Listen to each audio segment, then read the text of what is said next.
Welcome to the Learning Pines YouTube. We hope this video helps. You begin by collecting the module, a USB-capable microcontroller or breakout, and a compliant antenna.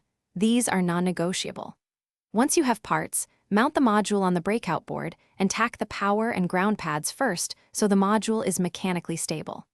Then solder the USB D+ and D lines to the microcontroller's USB pins using short, twisted wires to reduce noise.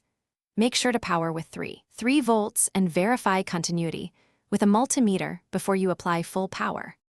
Once done with soldering, flash the module with an HCI-capable firmware so the host can use standard Bluetooth drivers, use vendor tools, or open-source loaders depending on the SoC.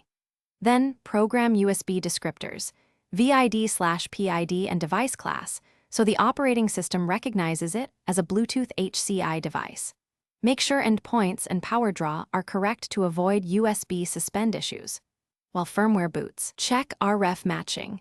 Adjust the antenna feed and small tuning components to maximize RSSI at 2.4 GHz with your SDR or analyzer.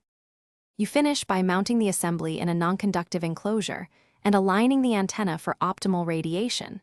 Secure cables and add strain relief.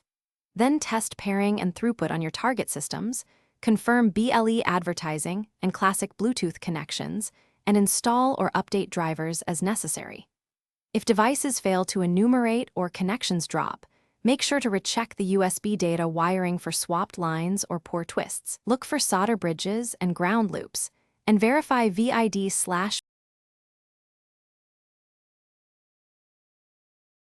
Thanks for watching. Consider subscribing if we helped you.